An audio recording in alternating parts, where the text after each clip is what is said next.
Good morning, everybody. Welcome to the launch of the SNP manifesto for the 2019 general election. Now, these events are becoming quite a regular feature, which must be quite puzzling for people here in Scotland. 5 years ago, during the independence referendum, the leaders of the No campaign, made up, of course, of the Westminster parties, promised that if we voted no, we would get stability. But since then, the Westminster parties have delivered not stability, but constant chaos and 3 UK general elections. The promise that if we said no to independence, Scotland would stay in the EU has been broken, and broken spectacularly. The promise that it was just a scare story to suggest that Boris Johnson could be Prime Minister has been broken, and the promise that Scotland would be treated as an equal partner in the United Kingdom has not just been broken, but completely shattered.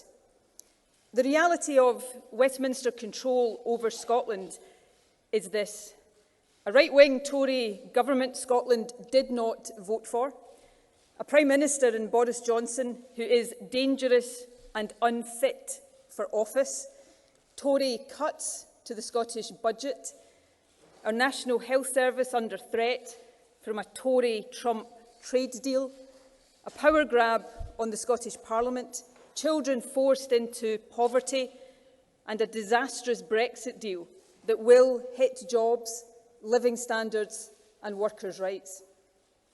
But there is worse to come, because unless Boris Johnson is stopped, this will just be the start. Brexit is nowhere near being done. The Tories have barely got going. They haven't even started trade talks yet. Because of Johnson's hardline position, there is every chance that the UK will leave the EU without a trade deal next year. That would be a catastrophe for jobs. And even if he somehow avoids that, his dream deal will be a nightmare for Scotland. It will take Scotland out of the single market, which is 8 times the size of the UK alone, and out of the customs union, the world's biggest trading bloc. Compared with EU membership, that could cut Scotland's national income by around £9 billion by the end of the next decade. That is equivalent to £1,600 for every person in Scotland. Environmental standards and workers' rights will be at risk. And as night follows day, the Tories will sell out Scotland's fishing industry. The SNP, Scotland's Remain party, backs a new UK-wide referendum on EU membership. Jeremy Corbyn, incredibly, says that he is neutral on the issue of leave or remain. That means he is neutral on job losses, cuts to living standards and the erosion of our rights. And of course, he would be happy to sit back and see Scotland taken out of the EU, even if there is a majority for Remain in Scotland, but not in the UK as a whole. The truth is that Brexit will dominate Westminster politics for years and years to come. And Scotland will pay a heavy price for the Tories' Brexit obsession and for Labour's neutrality, or to give it its proper description, Labour's woeful lack of leadership. So this election really matters. The future of Scotland is on the line. The opportunities for this and for future generations are at stake. We must not let Brexit rob our children's future. That means the kind of country we want Scotland to be is on the ballot paper.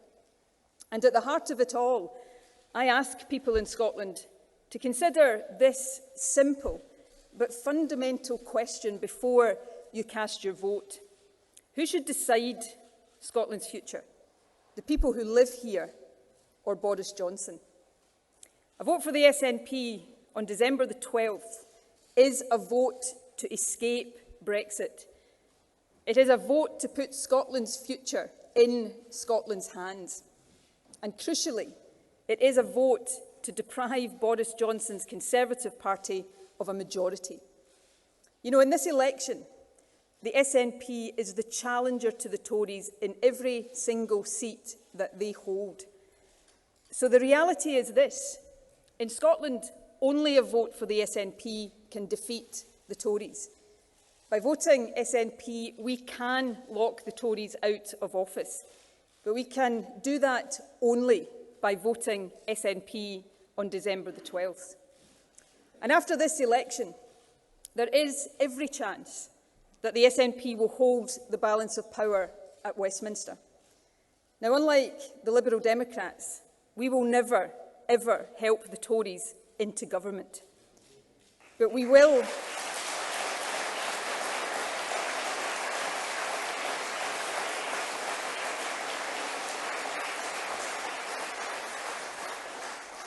But we will be prepared to talk to other parties about forming a progressive alliance.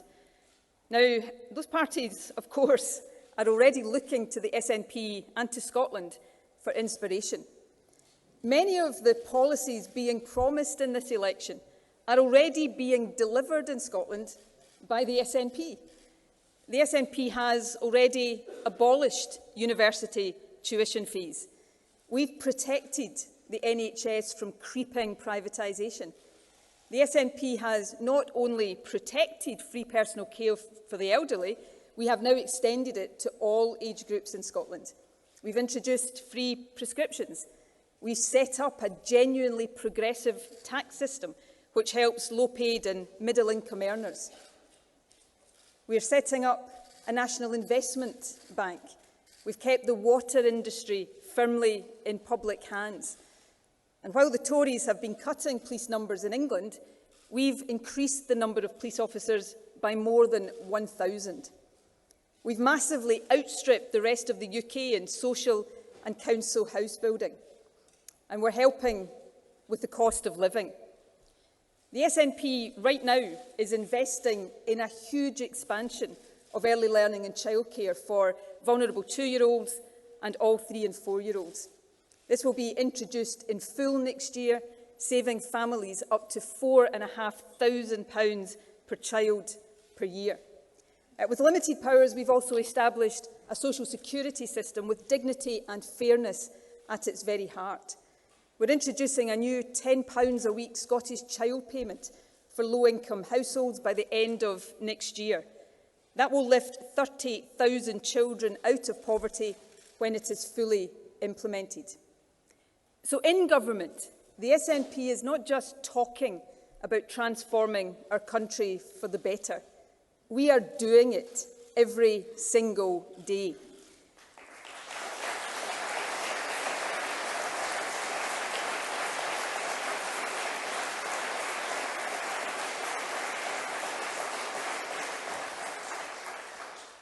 This manifesto builds on that, and it sets out how the power, the experience and the values of the SNP can put Scotland's interests front and centre in a progressive alliance to lock the Tories out of government at Westminster.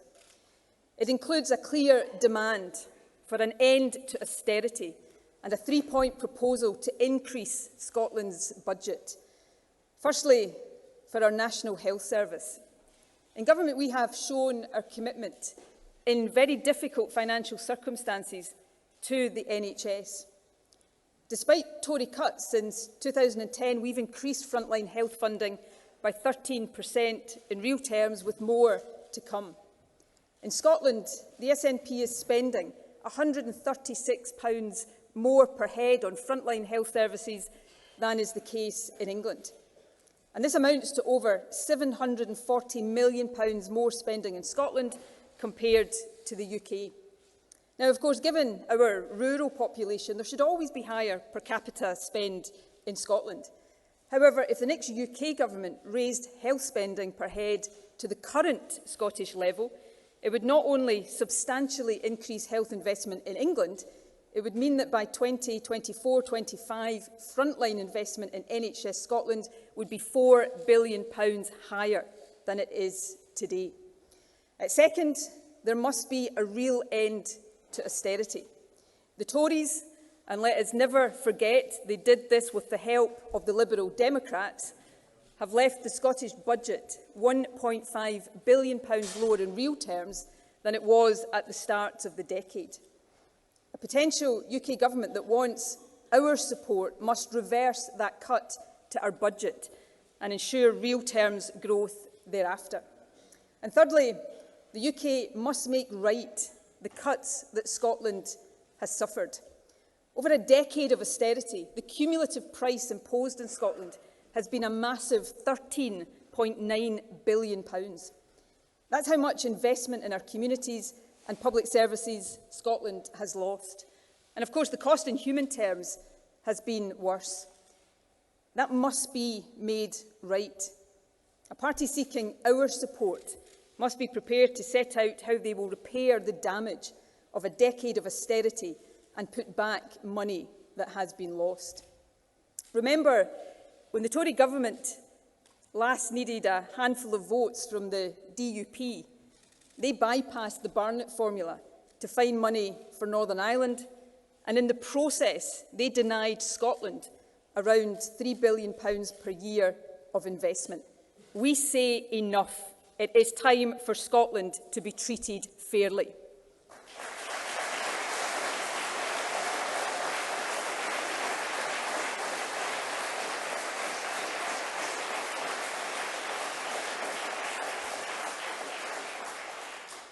In any post-election talks, the SNP will also demand that Scotland's NHS be protected from trade deals. We will introduce an NHS protection bill. This will guarantee that trade deals will not undermine the founding principles of the NHS, nor open it up to profit-driven exploitation. And as a double lock, it will stipulate that no trade deal could come into force without the consent of our Scottish Parliament. Be in no doubt whatsoever, a vote for the SNP in this election is a vote to stop the Tories selling off Scotland's National Health Service.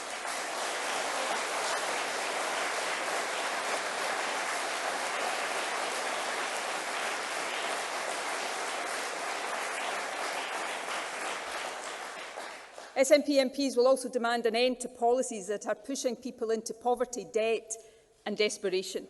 That means the two-child cap on tax credits and the associated rape clause must go. There must be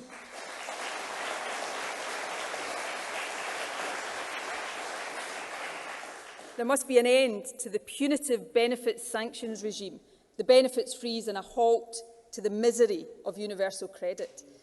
We will also stand up for fairer pensions. We will protect the triple lock and demand justice for WASPy women.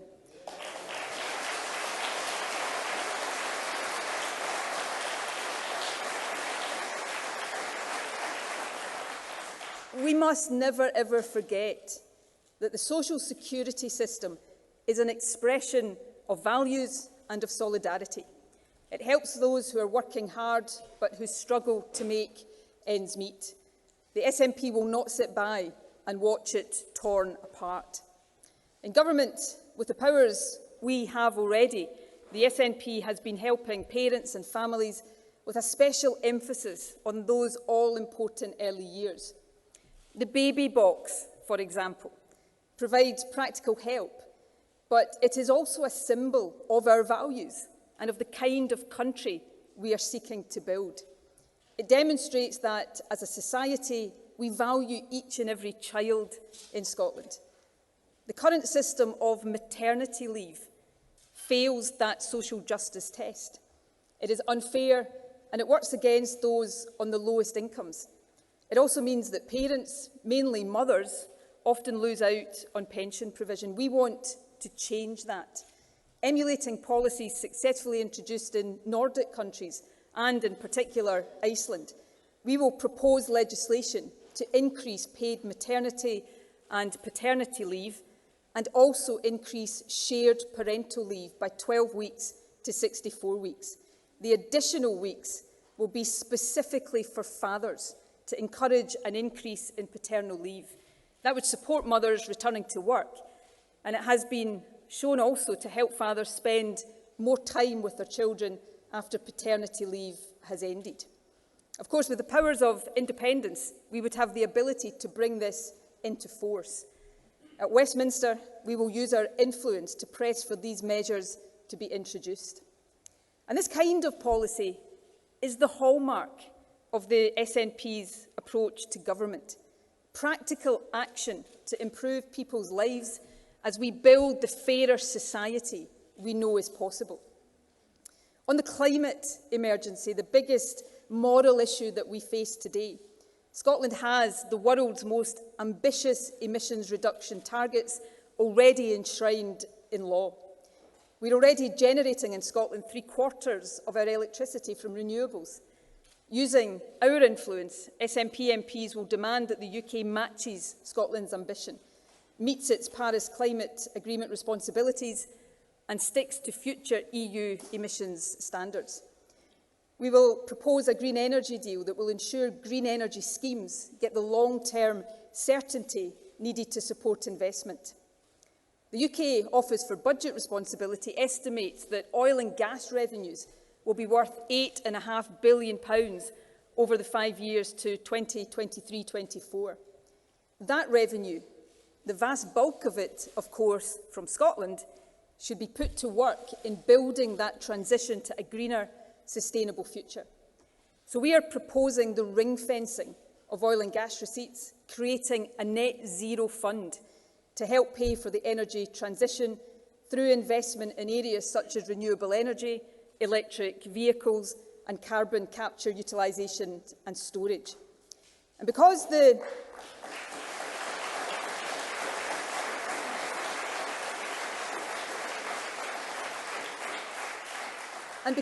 those communities that currently host the oil and gas industry cannot be left behind in the necessary transition away from fossil fuels, we will demand that 12% of the fund, at least £1 billion over 5 years, will go to a net zero industrial strategy to help diversify the economies of oil hubs like Aberdeen, Falkirk and Shetland. Now, Labour wants to impose an additional £11 billion windfall tax on Scotland's North Sea oil and gas industry, which kind of shows that for the Westminster parties, nothing ever really changes. Since the discovery of North Sea oil, the UK Treasury has pocketed more than £340 billion in revenues. While independent Norway has set up an investment fund which is now worth $1 trillion, Labour and Tory Westminster governments have left Scotland with nothing. They claim that Scotland is not good enough or rich enough to be independent. But when they need to balance the UK books, they always seem to find billions of pounds of Scottish resources to do that job for them.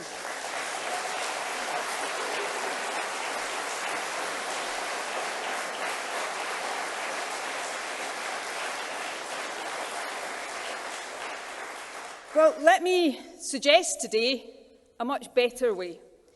You know, it's been estimated that the renewal of the Trident nuclear weapons system could cost more than £200 billion. That is a colossal waste of money, and weapons of mass destruction are immoral. So a key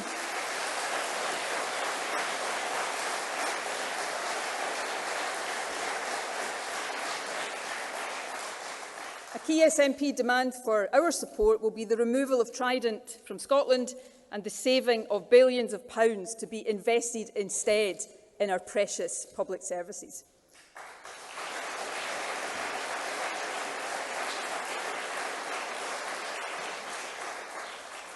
Until such time as Scotland is independent, we will also seek more powers for the Scottish Parliament. In particular, we want to see devolution of drugs policy to help tackle what is a public health emergency. And we will press for the devolution of employment law so that the Scottish Parliament can protect workers' rights, increase the living wage and end the age discrimination of the statutory living wage.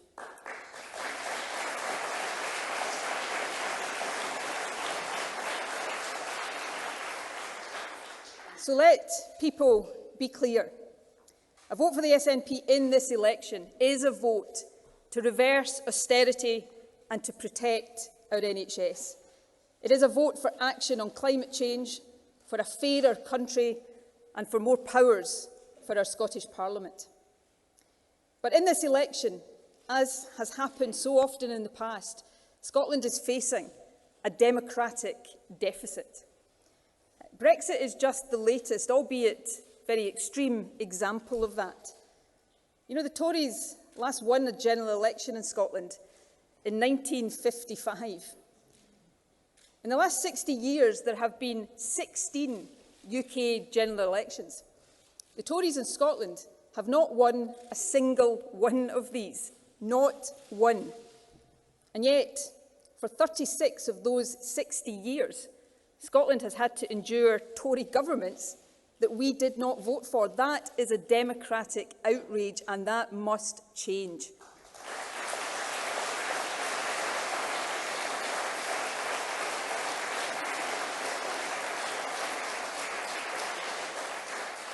By voting SNP, we in Scotland can do our bit to get the Tories out of office, and we should. But as we have learned from bitter experience, as long as we are governed by Westminster, our future can be imposed upon us.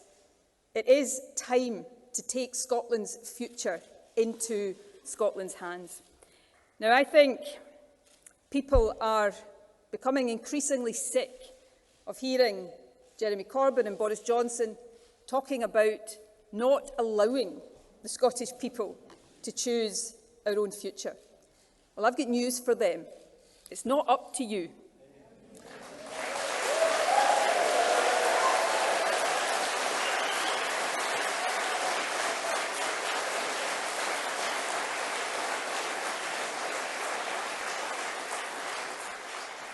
And you know what? It's not up to me either. It is a decision for the people of Scotland and for the Scottish Parliament. The democratically elected Scottish Parliament has agreed that people in Scotland should be given a choice over their future. An unelected Tory Westminster government has no right to overturn that decision. So an SNP victory in this election would be a clear instruction from the people of Scotland to respect Scottish democracy. So in this election, we can vote SNP to send the strongest message to Westminster, to Boris Johnson and to every Westminster politician. There must be no Westminster veto over the right of the people of Scotland to decide their own future.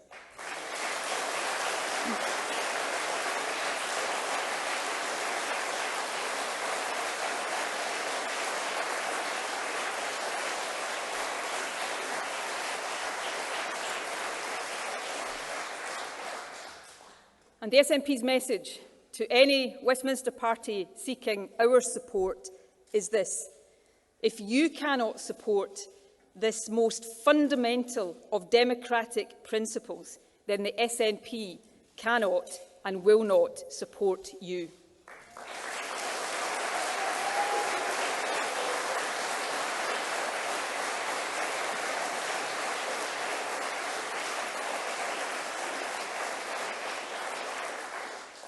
Today, Scotland does stand at a crossroads.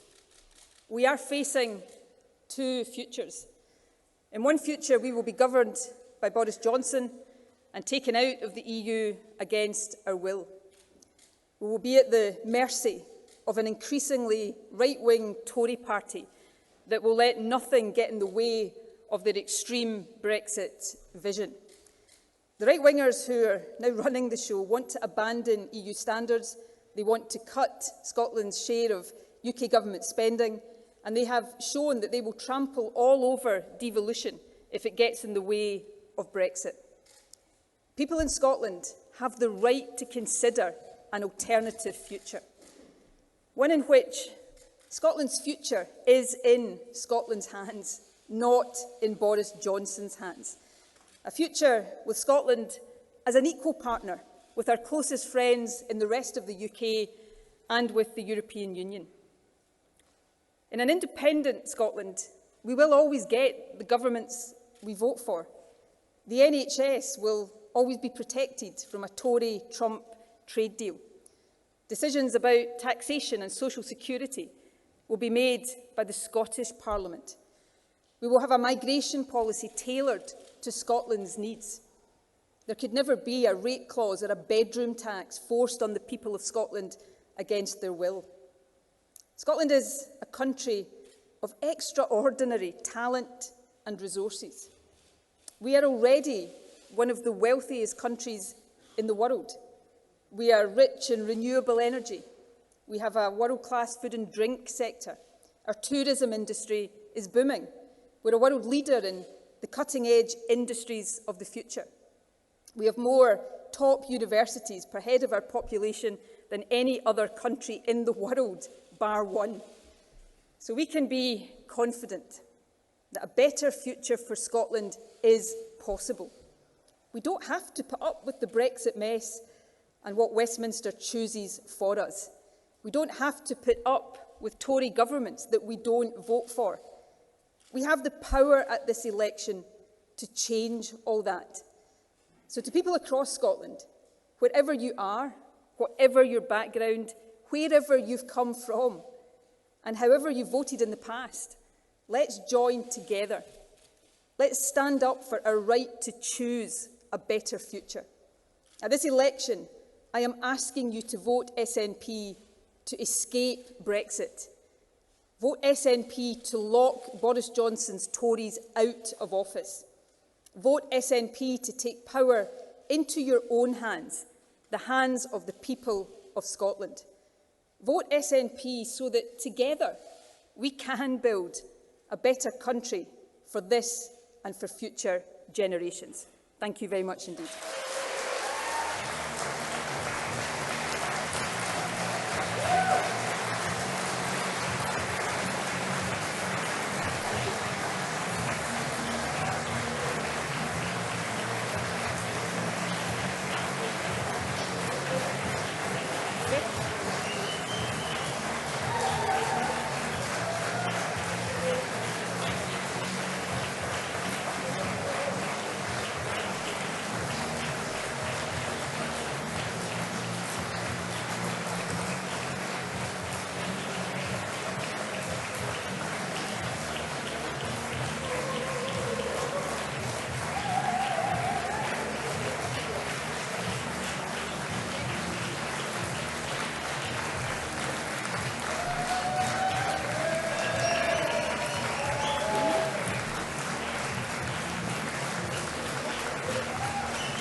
Okay, thank you. I will now take some questions from our friends in the media. Brian Taylor. First Minister, thanks very much indeed. As I recollect, you took a bit of convincing to go down the road of supporting a second Brexit referendum. In this manifesto, you're talking about revoking Brexit altogether by revoking Article 50. That's quite a transition, First Minister. Do you think that is a... I would say, Brian, firstly, thank you for your question. It's not a transition. The SNP has previously said if we were faced with the prospect of a no-deal Brexit, if that was the only alternative to a straight revocation of Article 50, we would favour the revocation of Article 50. It was Joanna Cherry, who I think is here today, who was part of the court action that established that right of the UK to revoke Article 50 unilaterally, and the SNP laid amendments in the House of Commons at a previous stage of the Brexit process, arguing for that as an alternative to a no-deal Brexit. Now, as I say, we would prefer UK-wide for there to be an option for people to have their say again, but a no-deal Brexit would be so catastrophically damaging for Scotland, that is not something we can countenance. And of course, and this is where I accept I'm in a different position perhaps to other leaders in this election. I am the leader of a party, the governing party, in a country that did not vote for Brexit. So in a sense, we would, if we were in that position, be delivering and honouring the vote of the people of Scotland in the Brexit referendum. Right, I've got a... Kieran.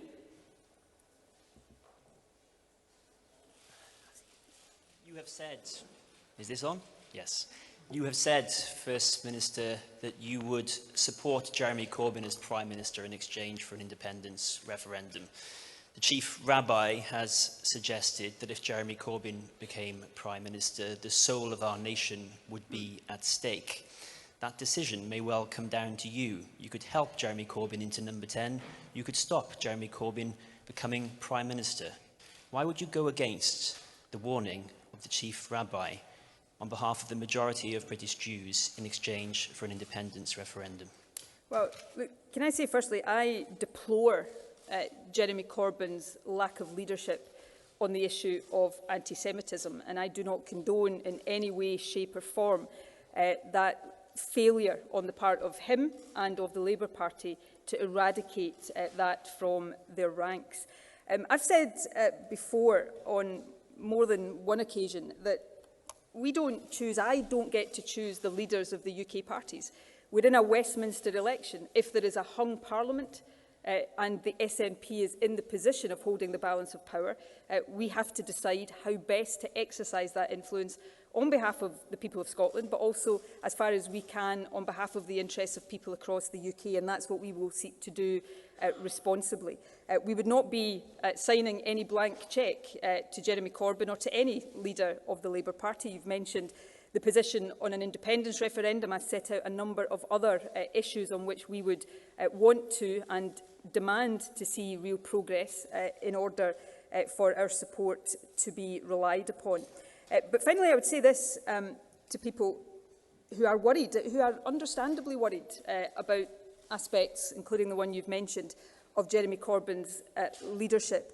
If we are in this position, it's because Jeremy Corbyn in England has managed to get himself into a position of being able to potentially form a government.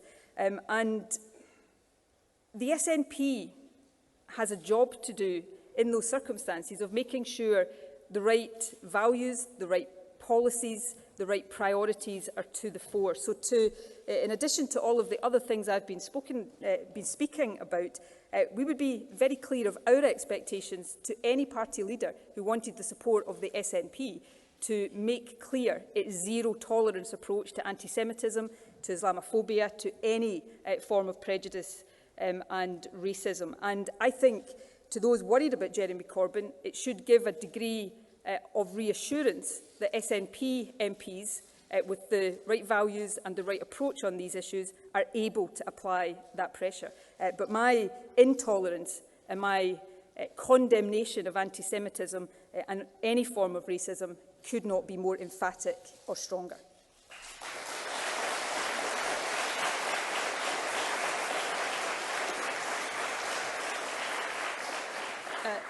Sam.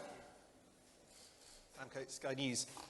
First Minister, do you think that Jeremy Corbyn is perfect and how can you even think of being able to put him in number? Look, on the answer to the first part of your question, I don't know Jeremy Corbyn personally well enough to answer that question, but I do say unequivocally, emphatically, that he has failed to get to grips with this problem and this issue within his party, and I deplore that and I condemn that unequivocally. But as I say, part of the reason I am a supporter of Scottish independence is that I would rather, as the leader of the SNP and as the First Minister of Scotland, I would rather Scotland wasn't in the position of having to choose between the devil and the deep blue sea for the Prime Minister of our country. And I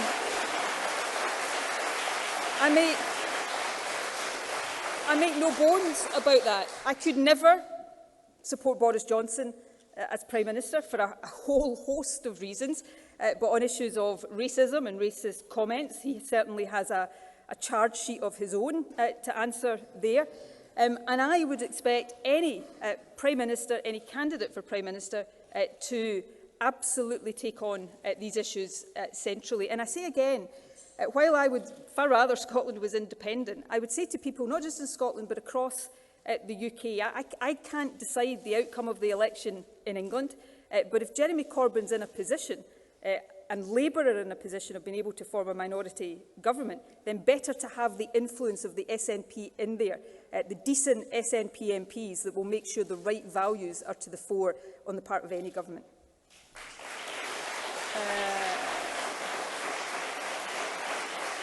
Andy.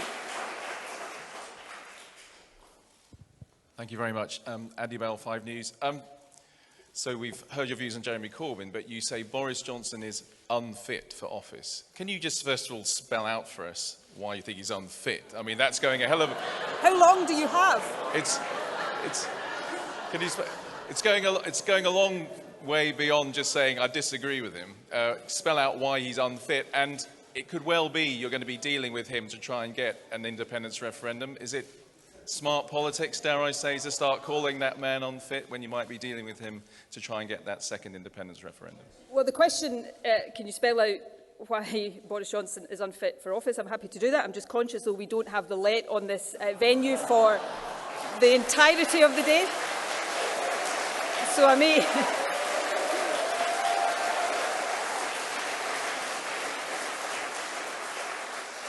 So I may have to summarise, if you permit me. Look, I've made reference already to some of the comments that Boris Johnson has made about Muslim women, about gay people, some of the way in which he casually insults and offends people for gratuitous reasons. The fact that since he took office, I think it has become clear that we cannot trust a single word that comes out of his mouth. He stood at a platform in Scotland yesterday launching the Tory manifesto and told a direct lie about me. Now, that's a minor thing in the grand scheme of things, but it illustrates the fact that he cannot be trusted.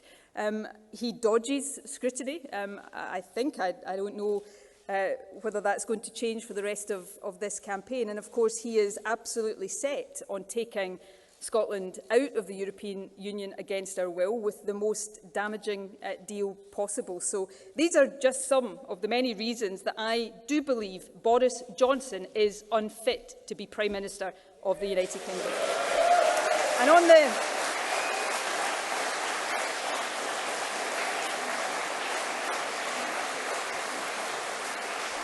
on the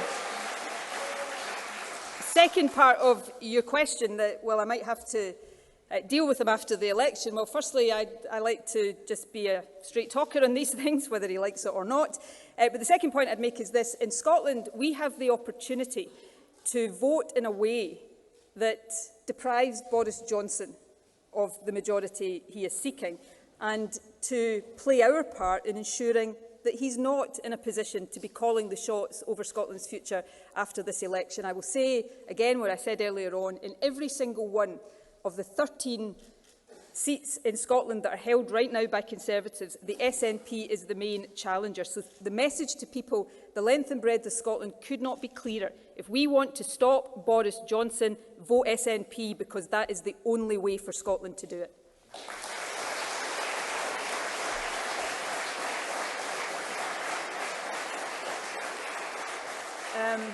Peter. First Minister, you've said that the choice between Boris Johnson and Jeremy Corbyn is a choice between the devil and the deep blue sea. What is it about Jeremy Corbyn that you see as more palatable in order for you to back him and put him into number 10? It's not particularly anything about Jeremy Corbyn as an individual. I couldn't, be clearer. If Labour ever want to give me the chance to choose who leads them, I will not choose Jeremy Corbyn.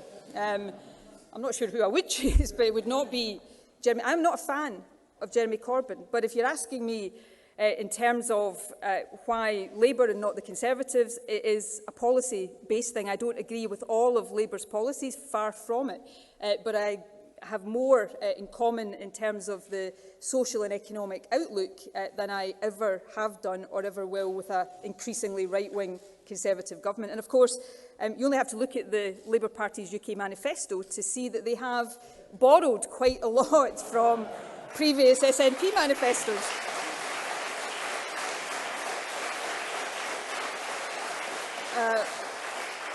Free prescriptions, free tuition, free personal care, opposition to fracking, opposition to NHS car parking charges, keeping water in public hands, a national investment bank. I could go on and on and on and on. So, you know, it's SNP policy that he's promoting at this election largely, so there you go.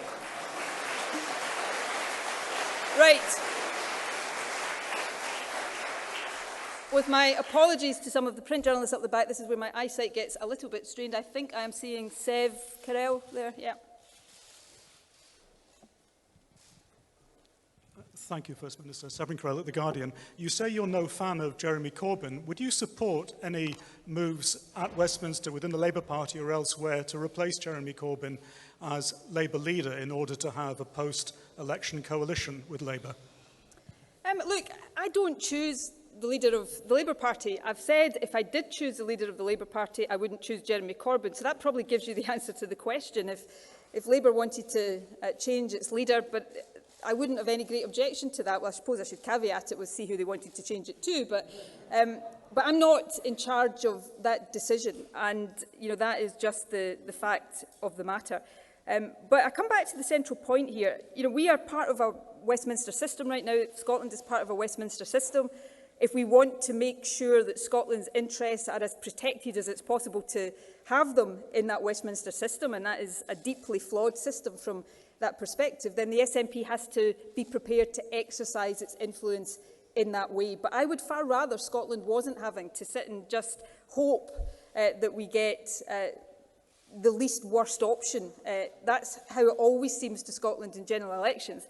And that's one of the many reasons I support independence, so that we can get the governments we choose, not the ones that are foisted upon us. And then from that basis of equality, we can cooperate with our friends elsewhere in the UK, across Europe and the wider world. It seems to me that is a far better future for Scotland than continuing to be part of a broken Westminster system.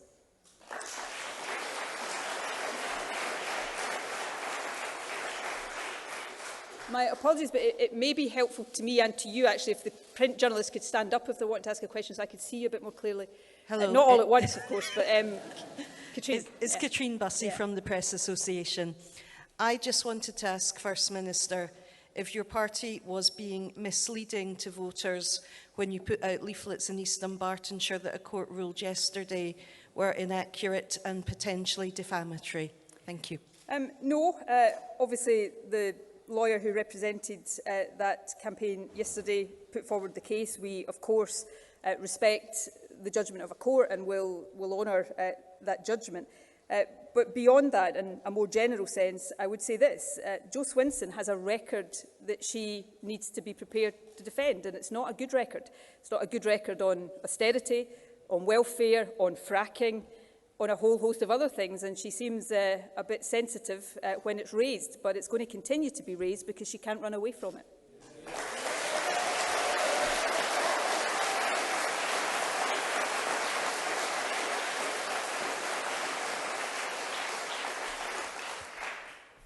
Chris.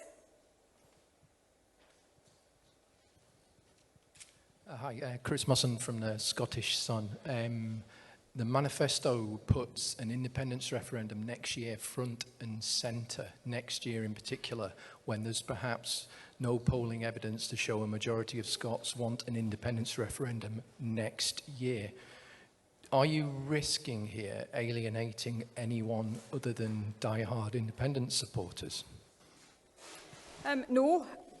There is increasing support for independence. There is increasing support for an independence referendum in the timescale that the SNP has been proposing. And I believe it is right to be straight with people and to say down one path that lies before us right now is a potentially catastrophic outcome for Scotland.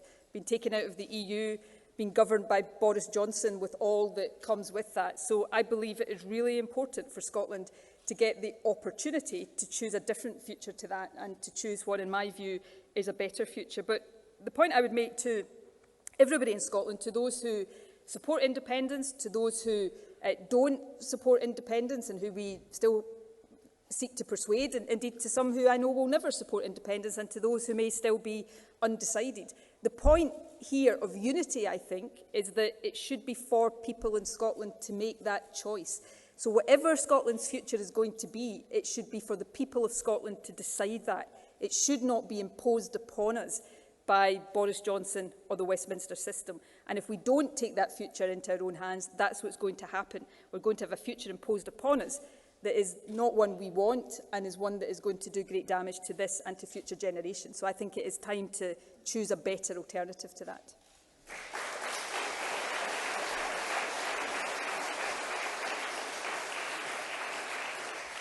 I think Kieran, is it? Yeah, thank you, Kieran Andrews from The Times. First Minister, your manifesto has tens of billions of pounds as the price to be paid for Labour support or a progressive coalition, as you put it, for SNP support to put Labour into power. Can you please tell us what costings have been done to pay for this? Because there don't appear to be any in the manifesto itself.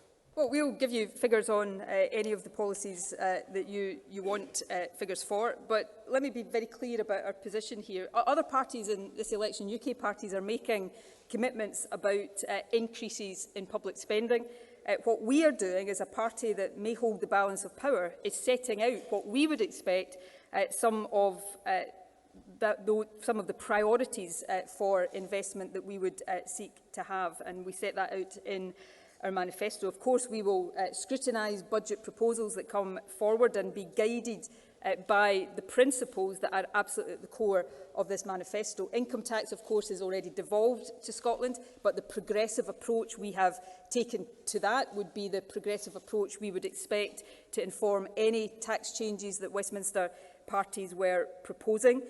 We would seek a responsible but reasonable approach to borrowing and fiscal rules. We are proposing in here a much more rigorous approach to cracking down on tax evasion and tax avoidance, and of course we are putting forward proposals here that would lead to savings of substantial amounts of money, not renewing the Trident nuclear system, for example, and instead ensuring that that money can be spent on public services. So that is the position we are putting forward, and I think that is a reasonable position. We saw the Tories find money for the DUP after the last election. I think by voting SNP, people in Scotland can make sure that Scotland gets treated fairly after this election.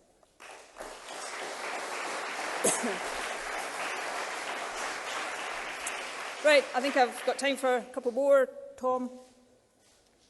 Oh, sorry, there's two Toms. I was going to Tom Peterkin first, and then I'll come to Tom Gordon. Thank you very much. Tom Peterkin, Press and Journal. Can you categorically rule out SNP support for Jeremy Corbyn's oil and gas tax plans in any Westminster deal?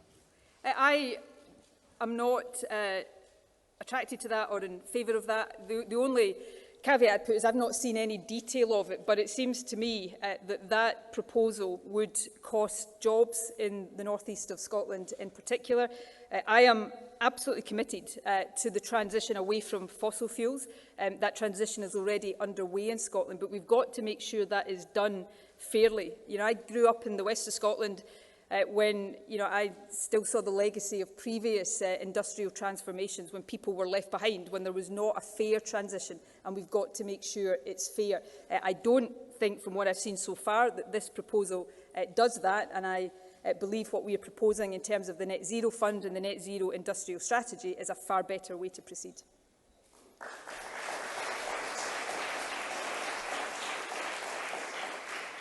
Hello there, First Minister. Tom Gordon from the Herald newspaper. On the timetable for independence, in 2014 you said the transition would take 18 months and it would all be wrapped up just in time for the next Holyrood election. And that way, of course, you controlled the numbers in Holyrood and you can get all your legislation through. Now, if you have a referendum next year, you very quickly butt up against the next Holyrood election perhaps only 9 months away, when the holiday arithmetic might alter, and also the campaign would probably feature on a yes vote. Perhaps your opposition parties would try to offer a second referendum in that election period. So it gets quite tangled quite quickly. So can you give me an exact time frame you would expect to get independence done? We'll set that out in advance of the independence referendum, and we'll set that out clearly, as we did in 2014 in the White Paper. As you said, we had an 18-month transition there in terms of the transfer of power to allow Scotland to become independent. There were certain matters that we said in the White Paper would take longer than that to complete the transition, but we will set that out fully. I mean, I suppose in short, your question that, you know, elections make life difficult. Well, yeah, elections have a tendency often to make life difficult for politicians, but I'm afraid they are a feature of our democracy, and it's for politicians to make sure that we respect that, and we never ever shy away from people having a say on what it is we're putting forward for the future of our country.